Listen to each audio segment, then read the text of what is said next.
Hello everyone, welcome to WBIND channel. আজকে topic হচ্ছে আমাদের ক্লাস 12-এর ফিলোসফি সাবজেক্টটি নিয়ে। ক্লাস 12-এর ফিলোসফি যেটা আমরা নিয়মিতভাবে ক্লাসগুলো দিয়ে এসেছি, বাক্য থেকে বচনে রূপান্তরিত করার যে 10টি নিয়ম, তার মধ্যে আজকে পঞ্চম নিয়ম 5 নম্বর নিয়ম দেখানো হবে, 5 নম্বর নিয়ম শেখানো হবে।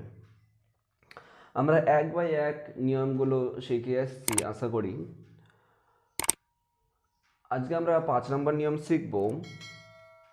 এই নিয়মগুলো যদি জানা না থাকে তাহলে খুব ডিফিকাল্ট হয়ে যাবে। যে কোনো বাক্যকে আপনি বচন কখনোই করতে পারবেন না যদি নিয়ম জানা না থাকে। যেহেতু সম্পূর্ণ ফিলোসফিটা নিয়মের উপর নির্ভর করে, সম্পূর্ণ ফিলোসফি নিয়মের উপর নির্ভর করে, সূত্রের উপর নির্ভর করে, এই সূত্রকে ফলো করে আপনাকে ফিলোসফি পড়তে হবে। তো অবশ্যই এই বাক্য থেকে বচনে আপনি যখনই রূপান্তরিত করবেন তারও কিছু নিয়ম আছে বেসিক। এই 10টা নিয়ম মাস্ট লাগবে। সর্বপ্রথম এই 10টা নিয়ম ব্রেনে বসিয়ে নিতে হবে, 10টা নিয়ম আগে জানতে হবে। তো আজকে আমরা আই এবং ও বচন চেনার উপায়। বচন 4টি দার্শনিক অ্যারিস্টটল উল্লেখ করেছেন, এ E I O, A E I O, এই 4টি বচন উল্লেখ করেছেন আমাদের ক্লাস 12-এ ফিলোসফিতে। তো আজকে আমরা আই এবং ও বচন চেনার উপায়। আই এবং ও বচন চিনবেন কিভাবে? নিয়ম লেখাবো, নিয়মের পরে আমরা প্রতি নিয়মের পরে উদাহরণ দিয়ে থাকি। তো আশা করি খুব ইজিলি ভাবে আমরা যে কোনো বাক্যকে বচনে রূপান্তরিত করব যদি ওই নিয়মের মধ্যে, মানে 1 থেকে 5 নম্বর নিয়ম এই পর্যন্ত যে শেখানো হয়েছে, যদি পড়ে এই শব্দগুলো, তাহলে অবশ্যই আমরা বাক্য থেকে বচনে রূপান্তরিত করতে পারবো। চলুন আজকের নিয়ম যে হচ্ছে, লেখেন, যদি কোনো বাক্যের সঙ্গে হাইফেন, যদি কোনো বাক্যের সঙ্গে কখনো কখনো, যদি কোনো বাক্যের সঙ্গে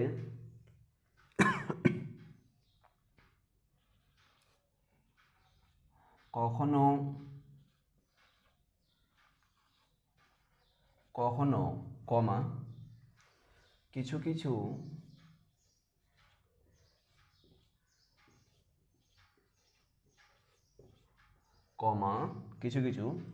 কিছু সংখ্যক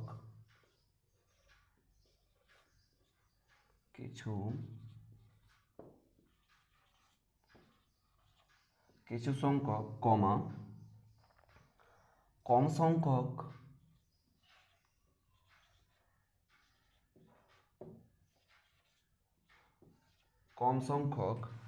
অল্প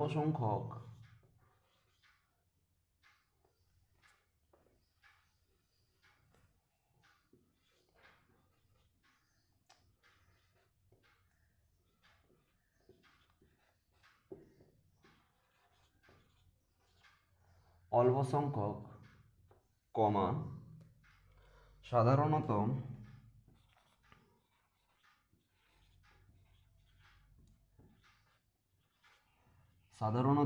কমা থেকে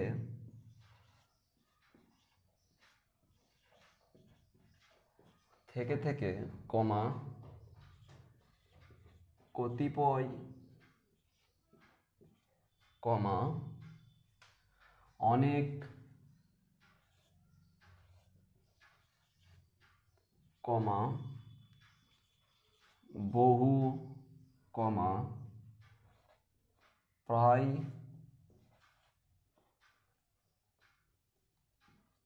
কমা সব শতকরা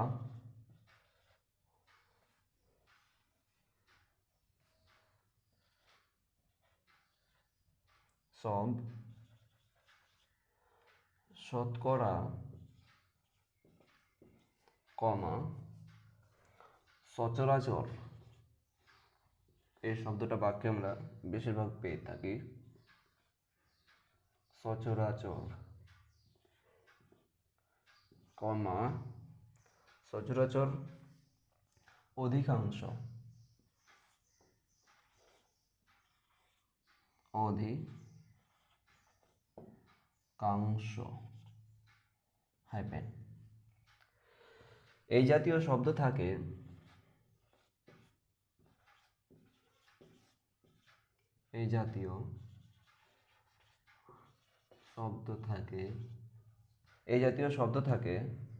এবং বাক্যটি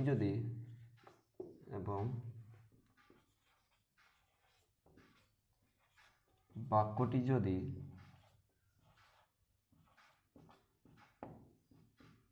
হ্যাঁ ইনভার্টেড কমার মধ্যে হ্যাঁ বাচকে থাকে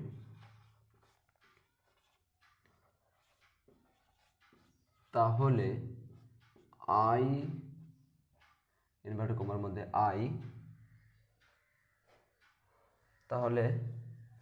আই আর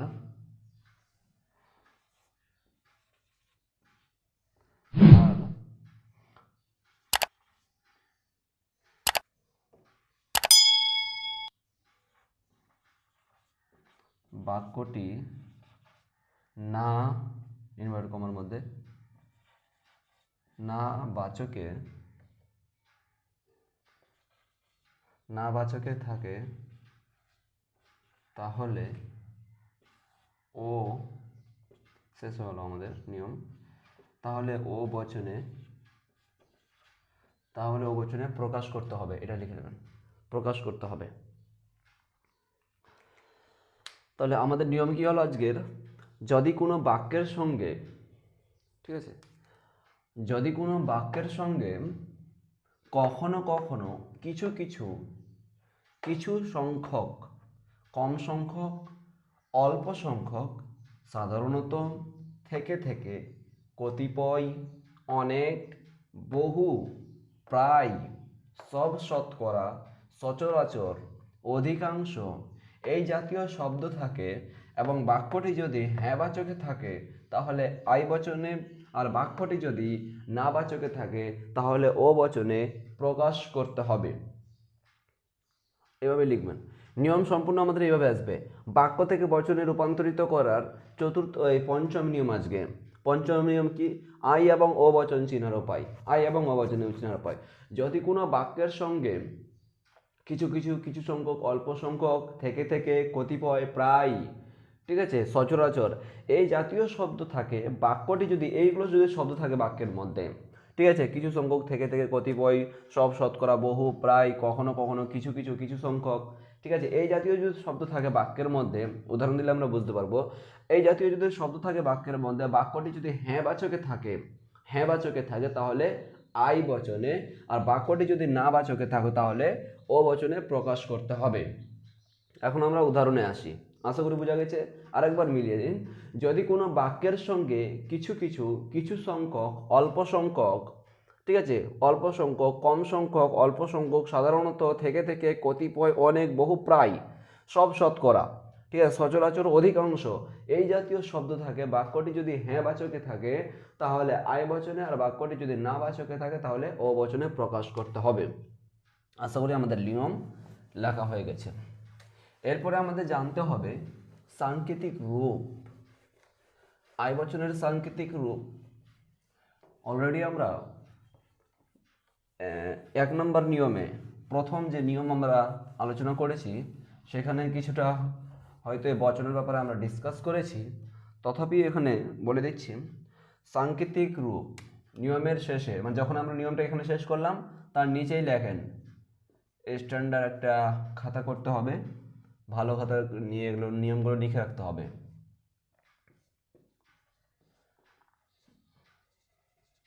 সাংকেতিক রূপ ওকে সাংকেতিক রূপ বলেন আই বচনের সাংকেতিক রূপ কি আছে আই এবং ও বচন চিনার উপায় যেহেতু আমরা পড়ছি তাহলে আই বচনের সাংকেতিক রূপ কি আছে কোনো এস হয় পি কোনো এস হয় পি ও বচনের সাংকেতিক রূপ কি আছে কোনো এস নয় পি এটা হলো সাংকেতিক রূপ। একদম ঠিক নিয়মের শেষে কোনো কোনো এস হয় পি, কোনো কোনো এস নয় পি, এটা হলো সাংকেতিক রূপ। এরপর নির্ভর করে এই সাংকেতিক রূপটার উপর মানে উদ্দেশ্য বিধেয়ের কোনো পরিবর্তন হবে না। এর পূর্বে চতুর্থ নিয়মে যে আমরা শিখেছিলাম সেখানে উদ্দেশ্য বিধেয় পদ পরিবর্তন হয়েছিল, ওটা এ বচনে। এখানে উদ্দেশ্য বিধেয় পদ কোনো চেঞ্জ হবে না, যেভাবে আছে ওইভাবেই থাকবে। তাহলে সাংকেতিক রূপ কি আছে, কোনো কোনো এস হয় পি, মানে এখানে উদ্দেশ্য এখানে বিধেয়, সাবজেক্ট প্রিডিকেট উদ্দেশ্য বিধেয়। এখন আমরা উদাহরণ নিলে আশা করি অনেকটাই বুঝতে পারবো। এক্সাম্পল 1 নম্বর, কিছু সংখ্যক ছাত্র বুদ্ধিমান। কিছু সংখ্যক, এটা খ, কিছু সংখ্যক ছাত্র বুদ্ধিমান। কিছু সংখ্যক ছাত্র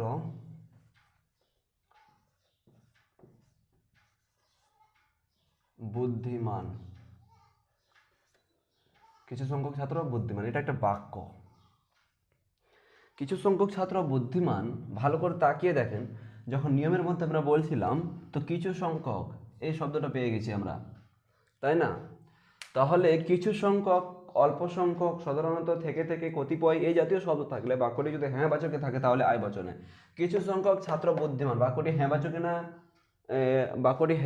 না না বাচকে, কোনটা? অবশ্যই আমরা দেখতে পাচ্ছি এখানে না বাচক নেই, কিছু সংখ্যক ছাত্র বুদ্ধিমান হ্যাঁ বাচকে আছে। তাহলে হ্যাঁ বাচকে থাকলে আমাদের কি করতে হবে, এলএফ লজিক্যাল ফর্ম আমাদের কি করতে হবে, আই বচনে প্রকাশ করতে হবে, তাই না? আই বচনে প্রকাশ করতে হবে, যেহেতু আমরা নিয়মে শিখেছি। তাহলে কি হবে, আই বচনের সাংকেতিক রূপ কি ছিল, কোনো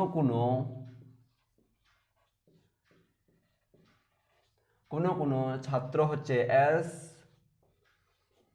কোনো ছাত্র হয় বুদ্ধিমান।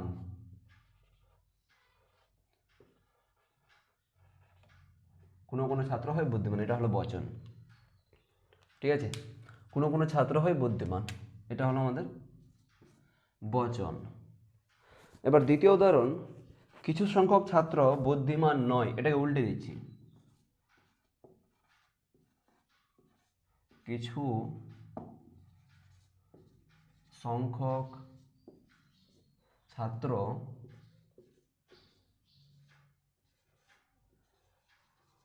বুদ্ধিমান নয়। এবার দেখেন, ভালো করে তাকিয়ে দেখেন এই বাক্যটা কিসে, হ্যাঁ বাচকে না না বাচকে আছে? হ্যাঁ বাচকে না না বাচকে আছে? তাহলে অফকোর্স আমরা দেখতে পাচ্ছি এখানে না বাচকে আছে, যেহেতু নয় আছে শব্দটা, এই যে শেষে নয় আছে। তাহলে কিছু সংখ্যক ছাত্র বুদ্ধিমান নয়, এখানে কি ছিল, কিছু সংখ্যক ছাত্র বুদ্ধিমান, বাস স্টপ, মানে হ্যাঁ বাচকে ওটা। তাহলে এখানে দেখতে পাচ্ছি আমরা এটা না বাচকে আছে, তাহলে আমাদের ও বচনে পরিণত করতে হবে, প্রকাশ করতে হবে, তাই না? ও বচনে আমাদের প্রকাশ করতে হবে। বলুন ও বচনের সাংকেতিক রূপ কি ছিল, কোনো এস নয় পি। তাহলে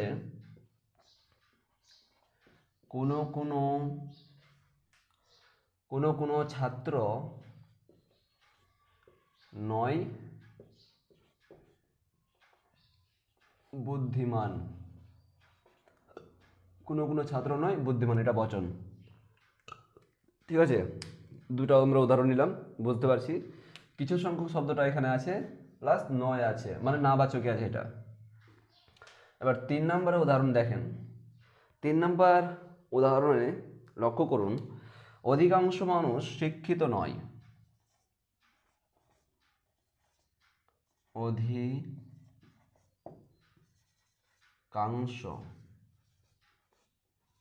অধিকাংশ মানুষ শিক্ষিত।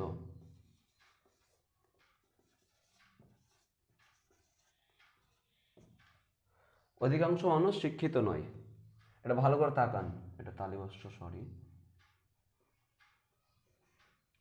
অধিকাংশ মানুষ শিক্ষিত নয়, এটা একটা বাক্য। তাহলে কি হতে পারে, অধিকাংশ এই শব্দটাও ছিল আমাদের নিয়মে, প্লাস নয় আছে, মানে না বাচকে আছে। তাহলে অধিকাংশ মানুষ শিক্ষিত নয়, তাহলে আমরা এটা কি বচনে করতে পারি? অবচনে। অধিকাংশ, যেহেতু শব্দ আছে প্লাস নয় আছে, তাহলে আমরা বুঝতে পারছি এই শব্দগুলো অধিকাংশ কিছু কিছু কিছু সংখ্যক কোথায় আছে? 5 নম্বর নিয়মে আই এবং ও বচন চিহ্নের যে উপায় সেখানে আছে। তাহলে অধিকাংশ প্লাস নয় আছে, তাহলে আমরা এটাকে কি বলবো? নাবাচকে করব। তাহলে নাবাচক কি হবে? ট্রাই করেন। কোনো কোনো মানুষ, কোনো কোনো মানুষ নয় শিক্ষিত, বচন হয়ে গেল। বচন এটা হয়ে গেল। তাহলে কোনো কোনো মানুষ নয় শিক্ষিত। এরূপভাবে আপনি অনেকগুলো উদাহরণ নিতে পারেন, অনেকগুলো বাক্য নিয়ে আপনি ট্রাই করতে পারেন। এখানে আরেকটা আমরা উদাহরণ দিচ্ছি। 75%, ভালো করে তাকাবেন, এটা 75% ছাত্র পাস করেছে। এটা মুখে বলবো, যেহেতু জায়গায় কম আছে। পাস করেছে। সর্বপ্রথমে এটা আপনাকে ভাবতে হবে বাক্যটা হ্যাঁ বাচকে না না বাচকে। ঠিক আছে, পাস করেছে।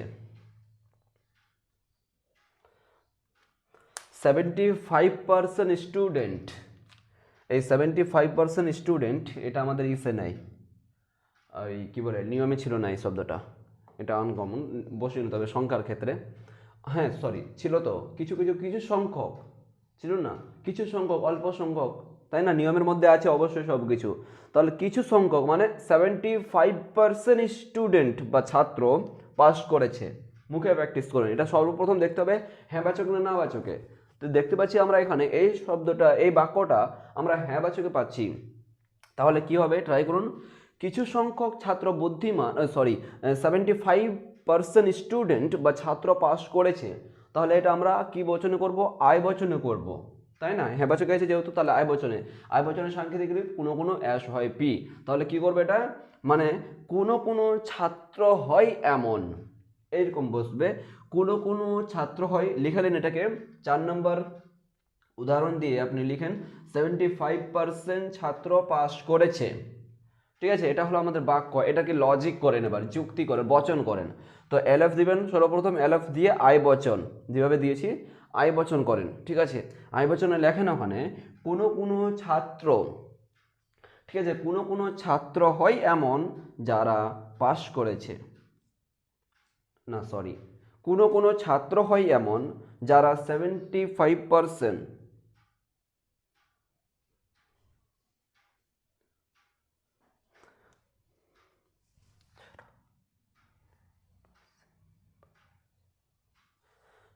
হ্যাঁ আই বচনে পরিণত করতে হবে। তাহলে কি করতে হবে? কোনো কোনো ছাত্র হয় এমন যারা 75% যে পাস করেছে, যে পাস করেছে, এরূপভাবে আমরা অধিক এভাবে আমরা অনেক উদাহরণ নিতে পারি। আরেকটা উদাহরণ দিচ্ছি, অধিকাংশ ছাত্র ইংরেজিতে ফেল করেছে। লিখেন এটা 5 নম্বর উদাহরণ দিয়ে।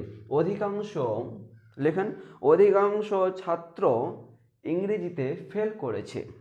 তাহলে ফেল করেছে এটা কি হবে বলুন তো? আই বচনে। তাহলে কোনো কোনো ছাত্র হয় এমন যারা ইংরেজিতে ফেল করেছে, এটা হলো লজিক আমাদের। আই বচনে পরিণত করতে হবে।